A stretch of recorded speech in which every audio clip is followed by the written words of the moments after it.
ஹரே கிருஷ்ணா. கீதாச்சாரம் பாகம் 4. மனவாசகம் கடந்த மெய்யறிவு, அதன் தொடர்ச்சி. நாம் ஆன்மீக குருவிடம் மெய்யறிவு தொடர்பை ஏற்படுத்தி கொண்ட நாளிலிருந்து தீட்சை கொடுக்கும் முறை தொடங்குகிறது. வேத இலக்கியங்களில் நன்றாக தேர்ச்சி பெற்று மெய்யறிவில் பக்குவத்தை எய்திய ஒரு ஆன்மீக குருவின் பாதங்களை பணிவுடனும் மரியாதையுடனும் அணுகுமாறு உபநிடதங்களும் அவற்றோடு தொடர்புடைய வேத இலக்கியங்களும் உத்தரவிடுகின்றன. பூரணமாக மெய்யறிவினை பெற சீட பரம்பரையினை பின்பற்றுவதோடு ஆன்மீக வழிகளையும் ஏற்க வேண்டும். அவைகளை ஏற்றுக்கொள்ள நாம் அந்தந்த வழிகளில் நெறிமுறையினையும் பயிற்சியையும் கல்வியையும் மேற்கொள்ள வேண்டும். பல ஆன்மீக இயக்கங்கள் கூட்டமைப்புகளின் தலைவர்கள் இது மாதிரியான ஆன்மீக பக்குவத்தை பெற்றிருப்பதில்லை. எனவே அவர்கள் ஆன்மீக குருவாக இருக்க தகுதியற்றவர்கள் ஆவர். இவர்களை போன்றிருப்போரை மரியாதைக்காகவோ அல்லது பயிற்சிக்காகவோ அணுகுவதில் எந்த பயனும் இல்லை. பரமபுருஷ பகவானும் மிக உயர்ந்த ஆன்மீக குருவும் ஆகிய கண்ணபிரான் தன்னுடைய தொண்டனும் படைத்தளபதியும் ஆகிய அர்ஜுனனிடம் பகவத்கீதை எனும் தத்துவத்தை கூறினார். ஆன்மீக குருவிற்கும் தொண்டனுக்கும் இடையேயான உறவுக்கு இது ஒரு சிறந்த உதாரணம். அர்ஜுனன் கிருஷ்ண பகவானின் மிக நெருங்கிய நண்பன். எனவேதான் கிருஷ்ண பகவான் வேத இலக்கியங்களின் உட்பொருளாகிய பகவத்கீதையை அர்ஜுனனிடம் விளக்கினர்.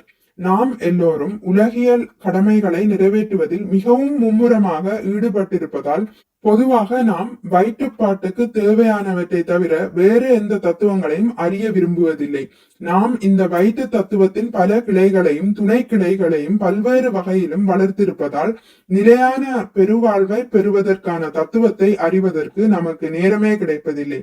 இதற்காகவே ஒவ்வொரு பிறவியிலும் தொடர்ந்து நாம் போராடி வருகிறோம். குருட்சேத்திர போர்க்களத்தில் தம்முள் எதிர்த்து நின்ற இரண்டு சேனைகளுக்கு இடையிலும் கண்ணபிரான் தனது தேரினை கொண்டு வந்து நிறுத்தினார். அர்ஜுனரோ ஆன்மீக அறிவின்றி அச்சமுறும் ஒரு சாதாரண மனிதனை போன்று போரிடுவதற்கு மறுக்கிறார். அந்த குருட்சேத்திர போர்க்களத்தில் தான் கண்ணபிரான் பகவத்கீதையினை பற்றிய ஞானத்தினை அர்ஜுனனுக்கு தெளிவுபடுத்தினர். இவ்வாறாக ஒவ்வொரு யுகத்திலும் பரமபுருஷ பகவானும் அவருடைய சிறப்பு தொண்டர்களும் உலக மக்களின் அறியாமை இருளை போக்கி தங்களுடைய எல்லையற்ற கருணையை பொழிகிறார்கள். அந்த கருணையை அவர்கள் நமக்கு அளிக்கவில்லை என்றால் மெய்யறிவினை நாம் அடைவதற்கு சாத்தியமே இல்லை.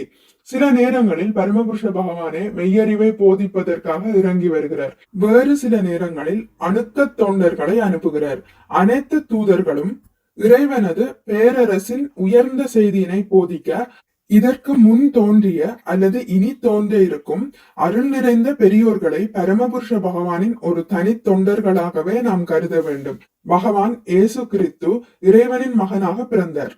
முகம்மது நபி தன்னை இறைவனின் தொண்டனாக அறிமுகப்படுத்தி கொண்டார். பகவான் சைதன்ய மகாபிரபுவும் தன்னை இறைவனின் பக்தனாகவே வெளிப்படுத்தி கொண்டார். அவர்களை பற்றிய அடையாளம் எதுவாக இருந்தாலும் அந்த தேவ தூதர்கள் ஒன்றை பற்றி மட்டுமே ஒரே மாதிரியான எண்ணம் கொண்டிருந்தார்கள். அழிகின்ற இந்த உலகில் நிரந்தரமான அமைதியும் செழுமையும் இல்லை. இந்த அழியும் உலகிற்கு அப்பால் உள்ள இறைவனது பேரரசில் தான் அவற்றை காண வேண்டும். சொல்ல போனால் பகவான் புத்தர் மற்றும் சங்கராச்சாரியார் போன்ற பரமபுருஷ பகவானை ஏற்றுக்கொள்ளாத சீர்திருத்தவாதிகளும் கூட இந்த பூத உலகில் நிலையான இன்பத்தையும் செழுமையையும் பெறுவதற்கு இயலும் என்று எப்பொழுதுமே கூறியதில்லை. ஆனால் தற்போதுள்ள சிந்தனையாளர்கள் மக்களை தவறாக வழிநடத்தி நாம் வாழும் உலகை தவிர வேறு உலகம் இல்லை, மேலும் எல்லா அமைதியும் செழுமையும் இங்கேயே கிடைக்கும் என்று நம்புமாறு செய்துவிட்டார்கள்.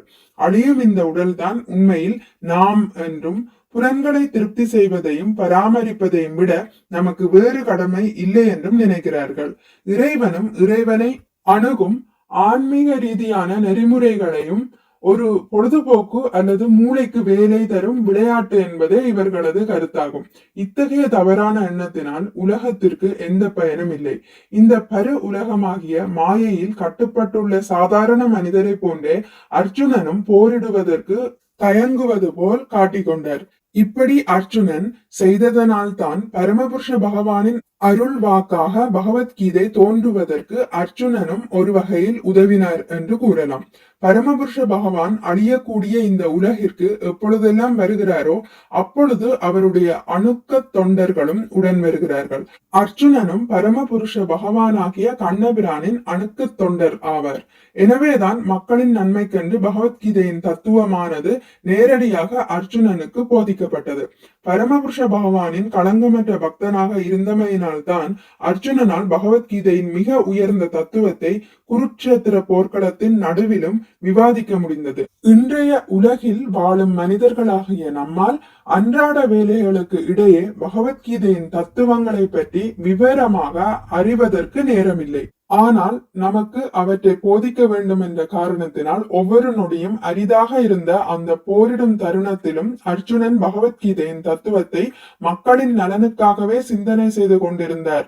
கீதையின் தத்துவத்தை அவர் அவ்வாறு புரிந்து கொண்டவுடன் களத்தில் முழுமையான ஆற்றலுடன் போரிட்டார். ஹரே கிருஷ்ணா. இதுடன் முடித்துக் கொள்கிறேன். இனி அடுத்த பதிவில் இதன் தொடர்ச்சி தொடரும். மிக்க நன்றி. ஹரே கிருஷ்ணா. உங்களுக்கு இந்த வீடியோ பிடித்திருந்தால் லைக் பண்ணுங்கள், ஷேர் பண்ணுங்கள், சப்ஸ்கிரைப் பண்ணுங்கள். நோட்டிபிகேஷன் பெல்லை அழுத்துவதன் மூலம் அடுத்த பதிவுகள் உங்களை வந்தடையும். பகவான் ஸ்ரீ கிருஷ்ணரை பற்றி கேட்டு மகிழ்வோம். ஹரே கிருஷ்ணா.